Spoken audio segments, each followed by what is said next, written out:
Sir नमस्कार। नमस्कार जी। Sir क्या नाम है आपका? मैं सतनाम सिंह सन ऑफ जगीर सिंह, पिंड इब्राहिमवाल, ਜ਼ਿਲ੍ਹਾ ਕਪੂਰਥਲਾ, तहसील ਭਲੱਥ, पंजाब इंडिया का रहने वाला हाँ। सर संत रामपाल जी महाराज जी से नाम दीक्षा लेने से पहले आप क्या भक्ति साधना करते थे? मैं ਸਿੱਖਾਂ ਦੇ ਘਰ ਹੋਣ ਕਰਕੇ ਪੰਜਾਂ ਬਾਣੀਆਂ ਦਾ ਪਾਠ ਕਰਦਾ ਸੀ ਬਹੁਤ ਹੀ ਲਗਨ ਦੇ ਨਾਲ। ਜਿਸ ਤਰ੍ਹਾਂ ਮੈਂ ਸਵੇਰੇ 3 ਵਜੇ ਉੱਠਦਾ ਸੀ, ਉਸ ਤੋਂ ਬਾਅਦ ਪਹਿਲੇ ਮੈਂ ਆਪ ਇਸ਼ਨਾਨ ਕਰਦਾ ਸੀ। ਉਸ ਤੋਂ ਬਾਅਦ ਫਿਰ ਜਿਹੜੇ ਮੈਂ ਤਖਤ 'ਤੇ ਬੈਠਦਾ ਸੀ ਉਸ ਨੂੰ ਵੀ ਇਸ਼ਨਾਨ ਕਰਾਉਂਦਾ ਸੀ, ਔਰ ਉਸ ਤੋਂ ਬਾਅਦ ਮੈਂ ਸੁੱਚੇ ਧੋਤੇ ਹੋਏ ਬਸਤਰ ਪਹਿਨ ਕੇ ਉਸ ਦੇ ਉੱਪਰ ਤਖਤ 'ਤੇ ਬੈਠ ਕੇ ਫਿਰ ਮੈਂ ਪੰਜਾਂ ਬਾਣੀਆਂ ਦਾ ਪਾਠ ਕਰਦਾ ਸੀ। ਉਸ ਤੋਂ ਬਾਅਦ ਅਰਦਾਸ ਕਰਦਾ ਸੀ। ਦਿਨੇ ਮੈਂ ਸਤਨਾਮ ਵਾਹਿਗੁਰੂ ਦਾ ਜਾਪ ਕਰਦਾ ਸੀ, ਸ਼ਾਮ ਨੂੰ ਰਹਿਰਾਸ ਔਰ ਅਰਦਾਸ ਕਰਦਾ ਸੀ, ਸੌਣ ਲੱਗੇ ਫਿਰ ਕੀਰਤਨ 16 ਅਰਦਾਸ ਕਰਦਾ ਸੀ। ਇਹ ਮੇਰਾ ਕਈ ਸਾਲਾਂ ਦਾ ਨਿਤਨੇਮ ਸੀ ਜੋ ਮੈਂ ਕਰਦਾ ਸੀ, ਅਤੇ ਮੇਰੇ ਖਿਆਲ ਬਣਿਆ ਕਿ ਮੈਂ ਸਿੱਖ ਹੋਣ ਦੇ ਕਰਕੇ ਕਿ ਸਾਡਾ ਗੁਰੂ ਗ੍ਰੰਥ ਸਾਹਿਬ ਜੋ ਨੇ ਉਹ ਸਾਡੇ ਗੁਰੂ ਨੇ, ਅਤੇ ਗੁਰੂ ਗ੍ਰੰਥ ਸਾਹਿਬ ਨੂੰ ਵੀ ਪੜ੍ਹਨਾ ਚਾਹੀਦਾ। ਅਤੇ ਮੈਂ ਫਿਰ 4 ਸੈਂਚੀਆਂ 4 ਭਾਗ ਹੁੰਦੇ ਆ, ਉਹ ਮੈਂ ਘਰ ਲੈ ਕੇ ਆਇਆ ਅਤੇ ਮੈਂ ਸਾਰੇ ਗੁਰੂ ਗ੍ਰੰਥ ਸਾਹਿਬ ਮਹਾਰਾਜ ਦੀ ਬਾਣੀ ਨੂੰ ਪੜ੍ਹਿਆ। ਅਤੇ ਉੱਥੋਂ ਮੈਨੂੰ ਇਹ ਪਤਾ ਲੱਗਿਆ ਕਿ ਕੋਈ ਸਾਧੂ ਸੰਤ ਗੁਰੂ ਬਣਾਉਣਾ ਚਾਹੀਦਾ ਹੈ। ਅਤੇ ਫਿਰ ਮੈਂ ਇੱਕ ਗੁਰੂ ਬਣਾਇਆ ਜੋ ਨੰਗਲੀ ਸਾਹਿਬ ਡੇਰਾ ਹੈ ਯੂਪੀ ਦੇ ਵਿੱਚ, ਜਿਨ੍ਹਾਂ ਤੋਂ ਸ਼੍ਰੀ ਅਨੰਦਪੁਰ ਧਾਮ ਡੇਰੇ ਵੀ ਨਿਕਲੇ ਹੋਏ ਨੇ। ਉਹ ਨੰਗਲੀ ਧਾਮ ਤੋਂ ਹੀ ਇੱਕ ਗੁਰੂ ਸਨ ਜੋ ਬਟਾਲੇ 'ਚ ਰਹਿ ਰਹੇ ਸਨ। ਉਹਨਾਂ ਦਾ ਨਾਮ ਸੀ ਸ਼ਬਦ ਜੋਗਾਨੰਦ ਮਹਾਰਾਜ ਜੀ। ਉਹਨਾਂ ਤੋਂ ਮੈਂ ਨਾਮ ਪ੍ਰਾਪਤ ਕੀਤਾ ਅਤੇ ਉਹ ਨਾਮ ਸੀ ਸੋਹੰਗ ਸ਼ਬਦ। ਅਤੇ ਉਸ ਦੇ ਜਪਣ ਦੀ ਵਿਧੀ ਇਸ ਤਰ੍ਹਾਂ ਸੀ ਕਿ ਸੋ ਸ਼ਬਦ ਜਿਹੜਾ ਹੈ ਉਹ ਅੰਦਰ ਲੈਣਾ ਔਰ ਹੰਗ ਸ਼ਬਦ ਜਿਹੜਾ ਉਹ ਬਾਹਰ ਨਿਕਾਲਣਾ, ਉਹਦੀ ਇਹ ਵਿਧੀ ਸੀ। ਉਹ ਸ਼ਬਦ ਫਿਰ ਮੈਂ ਬਹੁਤ ਹੀ ਲਗਨ ਦੇ ਨਾਲ ਜਾਪ ਕਰਦਾ ਹੁੰਦਾ ਸੀ, ਉੱਠਦੇ ਬੈਠਦੇ ਸੌਂਦੇ।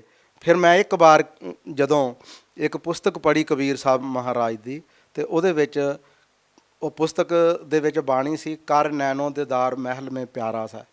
ਉਹਦੇ ਵਿੱਚ ਇਹ ਦੱਸਿਆ ਸੀ ਕਿ 7 ਲੋਕ ਜਾਣਦੇ ਸ਼ਬਦ ਕਿਹੜੇ ਨੇ। ਅਤੇ ਉਹ ਫਿਰ ਜਿਹੜੇ ਮੇਰੇ ਗੁਰੂ ਜੀ ਸਨ ਉਹ ਮਹੀਨੇ ਵਿੱਚ ਇੱਕ ਵਾਰ ਮੇਰੇ ਘਰ ਆਉਂਦੇ ਸਨ, ਸਤਸੰਗ ਕਰਦੇ ਸਨ ਗੁਰਦੁਆਰੇ। ਅਤੇ ਮੇਰੇ ਘਰ ਉਹ ਜਦੋਂ ਆਏ ਤਾਂ ਮੈਂ ਉਹਨਾਂ ਨੂੰ ਕਿਹਾ ਜੀ ਮੈਂ ਇਸ ਤਰ੍ਹਾਂ ਕਬੀਰ ਸਾਹਿਬ ਦੀ ਬਾਣੀ ਪੜ੍ਹੀ ਆ, ਕਰ ਨੈਣੋ ਦੀਦਾਰ ਮਹਿਲ ਮੇ ਪਿਆਰਾ ਹੈ, ਅਤੇ ਉਹਦੇ ਵਿੱਚ ਇਹ ਸ਼ਬਦ ਨੇ ਕਿ 7 ਲੋਕ ਕਿਸ ਤਰ੍ਹਾਂ ਜਾਇਆ ਜਾ ਸਕਦਾ, ਅਤੇ ਇਹ 7 ਲੋਕ ਦੇ ਸ਼ਬਦ ਮੈਂ ਪੜ੍ਹੇ ਆ।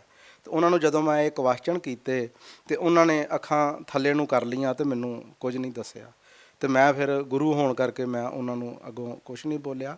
ਫਿਰ ਉਹ ਮੇਰੇ ਘਰ ਰਾਤ ਰਹੇ ਔਰ ਚਲੇ ਗਏ। ਫਿਰ ਉਹ ਮਹੀਨੇ ਬਾਅਦ ਆਏ ਅਤੇ ਫਿਰ ਮੈਂ ਉਹਨਾਂ ਨੂੰ ਉਹੀ ਕਿਹਾ ਜੀ ਮੈਨੂੰ ਉਹੀ ਰਸਤਾ ਦੱਸੋ ਜੋ ਕਬੀਰ ਸਾਹਿਬ ਮਹਾਰਾਜ ਨੇ ਦੱਸਿਆ ਹੈਗਾ ਇਹ 7 ਲੋਕ ਜਾਣਦਾ। ਅਤੇ ਉਹਨਾਂ ਨੇ ਫਿਰ ਥੱਲੇ ਨੂੰ ਧਿਆਨ ਕਰ ਲਿਆ ਅਤੇ ਉਹ ਫਿਰ ਮੇਰੇ ਕੋਲ ਰਾਤ ਰਹਿ ਕੇ ਚਲੇ ਗਏ।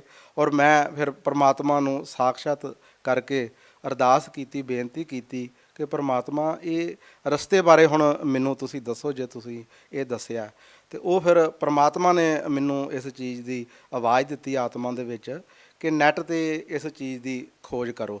ਫਿਰ ਮੈਂ ਨੈੱਟ 'ਤੇ ਇਹ ਚੀਜ਼ ਦੀ ਖੋਜ ਕਰਨੀ ਸ਼ੁਰੂ ਕੀਤੀ। ਅਤੇ ਧਾਰਮਿਕ ਲਿਟਰੇਚਰ ਤਾਂ ਮੈਂ ਪਹਿਲਾਂ ਹੀ ਬਹੁਤ ਜ਼ਿਆਦਾ ਪੜ੍ਹਿਆ ਹੋਇਆ ਸੀ, ਸਤਸੰਗ ਵੀ ਮੈਂ ਬਹੁਤ ਜ਼ਿਆਦਾ ਮਹਾਂਪੁਰਖਾਂ ਦੇ ਸੁਣੇ ਹੋਏ ਸਨ।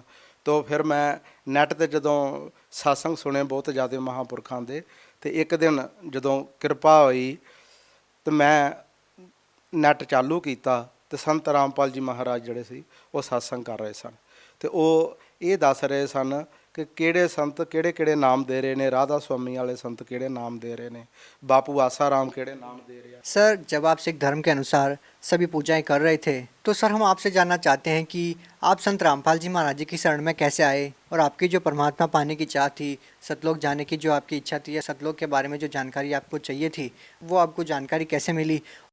ਹਾਂ ਉਹ ਫਿਰ ਮੈਂ ਜਦੋਂ ਨੈੱਟ 'ਤੇ ਸੰਤ ਰਾਮਪਾਲ ਜੀ ਮਹਾਰਾਜ ਦਾ ਸਤਸੰਗ ਸੁਣਿਆ ਤਾਂ ਮੈਨੂੰ ਪਤਾ ਲੱਗ ਗਿਆ ਕਿ ਮੈਂ ਉਹ ਪਹਿਲੇ ਵੀ ਪੁਸਤਕ ਪੜ੍ਹੀ ਸੀ ਕਬੀਰ ਸਾਹਿਬ ਦੀ। ਉਹ ਫਿਰ ਮੈਂ ਜਦੋਂ ਸਤਸੰਗ ਸੁਣਿਆ ਤਾਂ ਗੁਰੂ ਜੀ ਇਹ ਦੱਸ ਰਹੇ ਸਨ ਕਿ ਰਾਧਾ स्वामी ਵਾਲੇ ਕਿਹੜਾ ਨਾਮ ਦੇ ਰਹੇ ਨੇ, ਸੰਧਾਸੋਂ ਜੀ ਕਿਹੜਾ ਨਾਮ ਦੇ ਰਹੇ ਨੇ, ਬਾਪੂ ਆਸਾ ਰਾਮ ਜੀ ਕਿਹੜਾ ਨਾਮ ਦੇ ਰਹੇ ਨੇ। ਹਾਂ, ਤਾਂ ਉਹ ਸੰਤ ਰਾਮਪਾਲ ਜੀ ਮਹਾਰਾਜ ਸਾਸੰਗ ਕਰ ਰਹੇ ਸਨ ਤੇ ਉਹਦੇ 'ਚ ਉਹ ਦੱਸ ਰਹੇ ਸਨ ਕਿ ਇਹ ਜੋ ਨਾਮ ਜਾਪ ਕੀਤਾ ਗੁਰੂ ਨਾਨਕ ਦੇਵ ਜੀ ਮਹਾਰਾਜ ਨੇ, ਕਬੀਰ ਸਾਹਿਬ ਨੇ, ਔਰ ਵੀ ਬਹੁਤ ਜ਼ਿਆਦਾ ਜੋ ਭਗਤ ਹੋਏ ਆ, ਤੇ ਉਹੀ ਨਾਮ ਬਾਰੇ ਮੈਂ ਪੜ੍ਹਿਆ ਸੀ ਕਬੀਰ ਸਾਹਿਬ ਦੀ ਬਾਣੀ ਦੇ ਵਿੱਚੋਂ। ਤੇ ਜਦੋਂ ਮੈਂ ਉਹ ਸੁਣਿਆ ਤੇ ਮੇਰੇ ਆਤਮਾ ਨੇ ਸਵੀਕਾਰ ਕਰ ਲਿਆ ਕਿ ਇਹੀ ਗੁਰੂ ਜੋ ਹੈ ਸੰਤ ਰਾਮਪਾਲ ਜੀ ਪੂਰਨ ਗੁਰੂ ਨੇ। ਤਾਂ ਫਿਰ ਮੈਂ ਉਹ ਫੋਨ ਨੈੱਟ ਤੋਂ ਲੈ ਕੇ ਤੇ ਮੈਂ ਫੋਨ ਕੀਤਾ ਤੇ ਮੈਂ ਪੁੱਛਿਆ ਵੀ ਮੈਂ ਇਹ ਨਾਮ ਲੈਣਾ ਚਾਹੁੰਦਾ ਸੰਤ ਰਾਮਪਾਲ ਜੀ ਮਹਾਰਾਜ ਜੀਆਂ ਤੋਂ। ਤਾਂ ਮੈਂ ਫਿਰ ਬਰਵਾਲੇ ਪਹੁੰਚ ਗਿਆ ਸੰਤ ਰਾਮਪਾਲ ਜੀਆਂ ਦੇ ਆਸ਼ਰਮ, ਤੇ ਉੱਥੇ ਜਾ ਕੇ ਮੈਂ ਫਿਰ 24/9/2011 ਨੂੰ प्रथम नाम प्राप्त किया। सर, आपने बताया कि आपने संत रामपाल जी महाराज जी के सत्संग सुने और आपने उनसे नाम दीक्षा ली, और आप सतलोक के बारे में जानना चाहते थे, और आप ये भी जानना चाहते थे कि सतलोक कैसे जाया जा सकता है। तो क्या संत रामपाल जी महाराज जी से नाम दीक्षा लेने के बाद क्या आपकी जो तलाश थी वो पूरी हुई?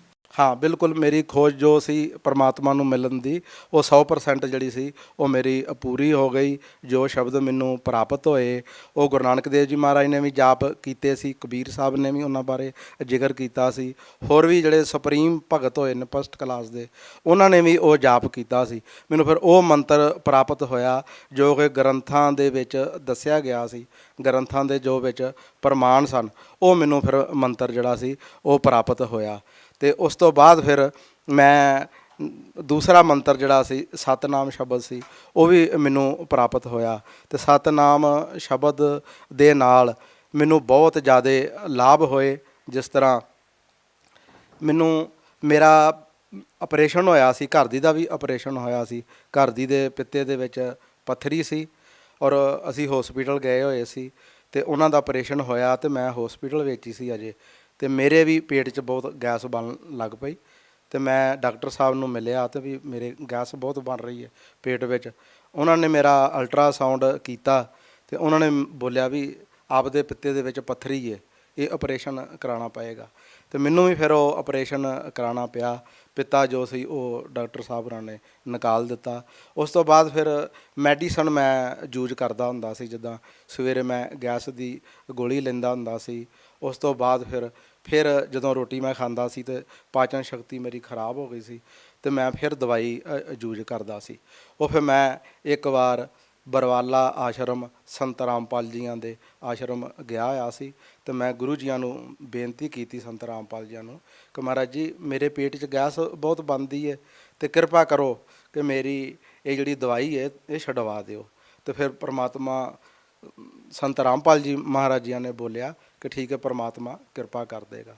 ਤੇ ਹੁਣ ਮੈਂ ਕੋਈ ਵੀ ਮੈਡੀਸਨ ਜਿਹੜੀ ਹੈ ਉਹ ਯੂਜ ਨਹੀਂ ਕਰ ਰਿਹਾ। ਪਰਮਾਤਮਾ ਦੀ ਬਹੁਤ ਕਿਰਪਾ ਹੈ। ਤੇ ਹਾਂਜੀ, ਤੇ ਉਸ ਤੋਂ ਬਾਅਦ ਮੈਨੂੰ ਹੋਰ ਵੀ ਬਹੁਤ ਜ਼ਿਆਦਾ ਲਾਭ ਹੋਏ। ਹਾਂ, ਇਹ ਜਦੋਂ ਮੈਂ ਸੰਤ ਰਾਮਪਾਲ ਜੀਆਂ ਤੋਂ ਨਾਮ ਉਪਦੇਸ਼ ਨਹੀਂ ਸੀ ਲਿਆ ਉਦੋਂ ਮੇਰੇ ਇਹ ਜੋੜ ਵਿੱਚ ਨੁਕਸ ਸੀ ਅੰਗੂਠੇ ਦੇ, ਤੇ ਜੋੜ ਮੇਰਾ ਦਰਦ ਕਰਦਾ ਰਹਿੰਦਾ ਸੀ। ਮੈਡੀਸਨ ਵੀ ਮੈਂ ਯੂਜ ਕੀਤੀ ਫਿਰ ਵੀ ਕੋਈ ਫਰਕ ਨਹੀਂ ਪਿਆ। ਤੇ ਮੈਂ ਸੰਤ ਰਾਮਪਾਲ ਜੀ ਮਹਾਰਾਜ ਦੇ ਆਸ਼ਰਮ ਗਿਆ ਹੋਇਆ ਸੀ ਤੇ ਮੈਂ ਸੰਤ ਰਾਮਪਾਲ ਜੀ ਗੁਰੂ ਜੀਆਂ ਨੂੰ ਬੇਨਤੀ ਕੀਤੀ ਕਿ ਗੁਰੂ ਜੀ ਮੇਰਾ ਇਹ ਜੋੜ ਦਰਦ ਕਰ ਰਿਹਾ ਅੰਗੂਠੇ ਦਾ। ਤੇ ਉਹਨਾਂ ਨੇ ਹਿੰਦੀ ਵਿੱਚ ਬੋਲਿਆ ਕਿ ਦਿਖਾਓ ਕੌਣ ਸਾ ਅੰਗੂਠਾ ਹੈ ਆਪਕਾ। ਤੇ मैंने उन्होंने अगे ये कर दिया। उन्होंने ऐसे 2 उंगल लगाया, वो दर्द उसी वक्त ठीक हो गया। ਹੁਣ 6 ਸਾਲ ਹੋ ਗਏ ਨੇ ਇਸ ਦੀ ਮੈਨੂੰ ਉਹ ਕਦੇ ਵੀ ਦਰਦ ਨਹੀਂ ਹੋਈ। ਫਿਰ ਜਦੋਂ ਮੈਂ ਪਹਿਲੇ ਨਾਮ ਨਹੀਂ ਸੀ ਲਿਆ ਆ ਸੰਤ ਰਾਮਪਾਲ ਜੀ ਮਹਾਰਾਜ ਤੋਂ, ਉਦੋਂ ਮੈਨੂੰ ਸੱਪ ਬਹੁਤ ਦਿਖਾਈ ਦਿੰਦੇ ਹੁੰਦੇ ਸਨ। ਮੈਂ ਕੋਈ ਐਸੀ ਜਗ੍ਹਾ ਨਹੀਂ ਸੀ ਛੱਡੀ ਕਿ ਜਿੱਥੇ ਮੈਂ ਉਸ ਵਾਸਤੇ ਨਾ ਗਿਆ ਹੋਵਾਂ, ਪਰ ਉਹ ਕਿਸੇ ਕੋਲੋਂ ਵੀ ਉਹ ਠੀਕ ਨਹੀਂ ਹੋਇਆ। ਫਿਰ ਮੈਂ ਸੰਤ ਰਾਮਪਾਲ ਜੀਆਂ ਨੂੰ ਬੇਨਤੀ ਕੀਤੀ, ਗੁਰੂ ਜੀ ਮੈਨੂੰ ਇਸ ਤਰ੍ਹਾਂ ਸੱਪ ਬਹੁਤ ਦਿਖਾਈ ਦਿੰਦੇ ਆ। ਉਹਨਾਂ ਨੇ ਕਿਹਾ ਵੀ ਪ੍ਰਮਾਤਮਾ ਕਿਰਪਾ ਕਰੇਗਾ। ਉਹ ਮੈਨੂੰ ਹੁਣ ਉਹ ਵੀ ਕਦੇ ਵੀ ਉਹ ਜੋ ਸੱਪ ਦਿਖਾਈ ਦਿੰਦੇ ਸੀ ਉਹ ਕਦੇ ਮੈਨੂੰ ਸੱਪ ਵੀ ਦਿਖਾਈ ਨਹੀਂ ਦਿੱਤੇ। ਫਿਰ ਇੱਕ ਵਾਰ ਮੇਰੇ ਘਰਦਿਆਂ ਨੂੰ ਹਾਰਟ ਦਾ ਨੁਕਸ ਹੋ ਗਿਆ। ਮੈਂ ਉਹਨਾਂ ਨੂੰ ਹਸਪੀਟਲ ਲੈ ਕੇ ਗਿਆ ਤੇ ਡਾਕਟਰਾਂ ਨੇ ਜਦੋਂ ਚੈੱਕ ਵਗੈਰਾ ਕੀਤਾ ਉਹਨਾਂ ਨੂੰ, ਤੇ ਉਹਨਾਂ ਦੇ ਨਾੜੀ ਬਲੌਕ ਸੀ ਤੇ ਉਹਨਾਂ ਨੂੰ ਨੁਕਸ ਇਹ ਸੀ ਕਿ ਉਹਨਾਂ ਦਾ ਸਾਹ ਰੁਕਦਾ ਸੀ, ਦਰਦ ਹੁੰਦੀ ਸੀ ਛਾਤੀ ਦੇ ਵਿੱਚ। ਤੇ ਮੈਨੂੰ ਪਤਾ ਸੀ ਕਿ ਇਸ ਤਰ੍ਹਾਂ ਇਹਨਾਂ ਨੂੰ ਇਹ ਨੁਕਸ ਹੈ। ਤੇ ਮੈਂ ਜਦੋਂ ਹਸਪੀਟਲ ਦੇ ਵਿੱਚ ਰਹਿ ਰਿਹਾ ਸੀ 3 ਦਿਨ ਅਸੀਂ ਉੱਥੇ ਰਹੇ ਤੇ ਜਦੋਂ 3 ਵਜੇ ਤੇ ਮੈਨੂੰ ਜਾਗ ਆ ਗਈ, ਸਵੇਰੇ ਤੜਕੇ ਟਾਈਮ ਦੇ 3 ਵਜੇ, ਤੇ ਮੈਨੂੰ ਵੀ ਉਹੀ ਨੁਕਸ ਹੋ ਰਿਹਾ ਸੀ ਜੋ ਘਰਦਿਆਂ ਨੂੰ ਸੀ, ਕਿ ਮੈਂ ਜਾਣਦਾ ਸੀ ਕਿ ਘਰਦਿਆਂ ਨੂੰ ਵੀ ਇਹੋ ਕੁਝ ਹੁੰਦਾ ਸੀ। ਫਿਰ ਮੈਨੂੰ ਪਤਾ ਲੱਗ ਗਿਆ ਕਿ ਮੇਰੀ ਵੀ ਨਾੜੀ ਜੋ ਹੈ ਉਹ ਬਲੌਕ ਹੋ ਗਈ ਆ। ਤੇ ਮੈਂ ਉਦੋਂ ਹੀ ਸੰਤ ਰਾਮਪਾਲ ਜੀ ਮਹਾਰਾਜ ਨੂੰ ਹਸਪਤਾਲ ਦੇ ਵਿੱਚ ਹੀ ਦੰਡਵਤ ਕੀਤਾ ਤੇ ਮੈਂ ਬੋਲਿਆ, ਗੁਰੂ ਜੀ 2 ਲੱਖ ਰੁਪਇਆ ਤੇ ਮੈਂ ਆਪਣੇ ਘਰਦਿਆਂ ਦਾ ਦੇਣਾ ਹੈ, ਤੇ ਮੈਨੂੰ ਵੀ ਇਹ ਨੁਕਸ ਹੋ ਗਿਆ ਹੈ, ਤੇ ਕਿਰਪਾ ਕਰੋ ਮੈਨੂੰ ਇਹ ਨੁਕਸ ਨਾ ਹੋਵੇ। ਤੇ ਉਹ ਨੁਕਸ ਜਿਹੜਾ ਮੇਰਾ ਫਿਰ ਉਸ ਵਕਤ ਠੀਕ ਹੋ ਗਿਆ। ਫਿਰ ਅਸੀਂ ਹਸਪੀਟਲ ਤੋਂ ਘਰ ਆ ਗਏ। ਉਹ ਨੁਕਸ ਫਿਰ ਵੀ ਮੈਨੂੰ ਕਈ ਦਿਨ ਹੁੰਦਾ ਰਿਹਾ ਕਿ ਜਿਸ ਤਰ੍ਹਾਂ ਪ੍ਰਮਾਤਮਾ ਮੈਨੂੰ ਉਹ ਦਿਖਾ ਰਿਹਾ ਸੀ ਕਿ ਇਹ ਨੁਕਸ ਸੀ ਤੁਹਾਨੂੰ, ਤੇ ਇਹ ਅਸੀਂ ਠੀਕ ਕਰ ਦਿੱਤਾ ਹੈ। ਤੇ ਉਹ ਨੁਕਸ ਜਿਹੜਾ ਸੀ ਮੇਰਾ 2 ਲੱਖ ਰੁਪਈਆ ਲੱਗਣਾ ਸੀ, ਉਹ ਪ੍ਰਮਾਤਮਾ ਨੇ ਮੈਨੂੰ ਉਸ ਨੁਕਸ ਤੋਂ ਵੀ ਬਚਾ ਲਿਆ। ਉਸ ਤੋਂ ਬਾਅਦ ਫਿਰ ਮੇਰਾ ਬੇਟਾ ਅਮਰੀਕਾ ਕੇ ਲਈ ਬਾਹਰ ਜਾਣਾ ਚਾਹੁੰਦਾ ਸੀ। ਉਹ ਅਸੀਂ 2 ਏਜੰਟ ਕੀਤੇ ਕਿ ਜੋ ਕਿ ਬਾਹਰ ਨਹੀਂ ਸੀ ਉਹ ਜਾ ਪਾ ਰਿਹਾ।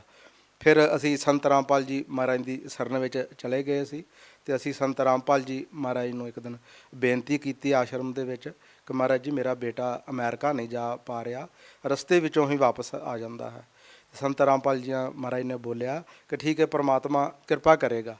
ਤਾਂ ਫਿਰ ਇੱਕ ਦਿਨ ਸੰਤ ਰਾਮਪਾਲ ਜੀ ਮਹਾਰਾਜ ਨੇ ਮੈਨੂੰ ਮੇਰੇ ਘਰ 'ਚ ਦਰਸ਼ਨ ਦਿੱਤੇ ਔਰ ਬੋਲਿਆ ਕਿ ਆਪ ਦਾ ਬੇਟਾ 15 ਤਰੀਕ ਨੂੰ ਅਮਰੀਕਾ ਕੇ ਲਈ ਚਲਾ ਜਾਏਗਾ।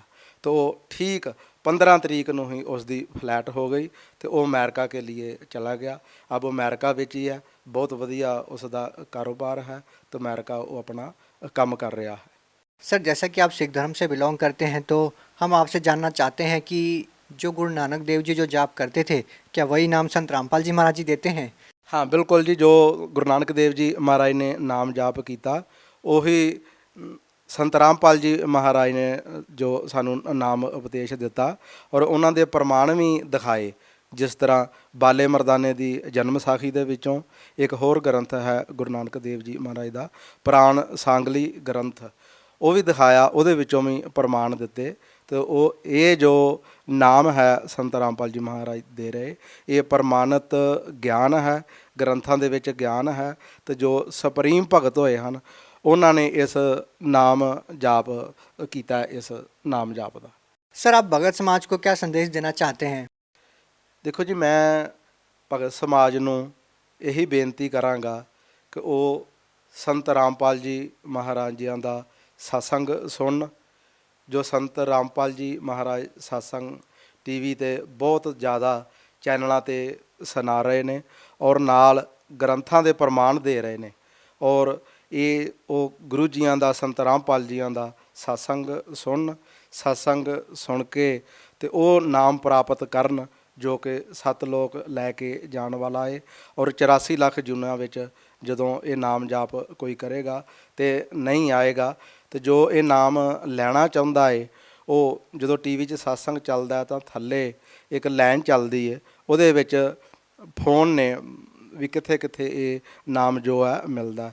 ਉਹ ਫੋਨ ਤੋਂ ਤੁਸੀਂ ਪਤਾ ਕਰ ਸਕਦੇ ਹੋ ਕਿ ਸਾਡੇ ਨੇੜੇ ਤੋਂ ਨੇੜੇ ਕਿਹੜਾ ਨਾਮਦਾਨ ਸਥਾਨ ਹੈ, ਤੇ ਤੁਸੀਂ ਨਾਮ ਲੈ ਕੇ ਤੇ ਇਹ 84 ਲੱਖ ਜੁਨੀਆਂ ਤੋਂ ਆਤਮਾ ਨੂੰ ਬਚਾ ਸਕਦੇ ਹੋ। ਸਤਿ ਸਾਹਿਬ ਜੀ। जी, बहुत बहुत धन्यवाद आपका। हाँ धन्यवाद जी आपका भी।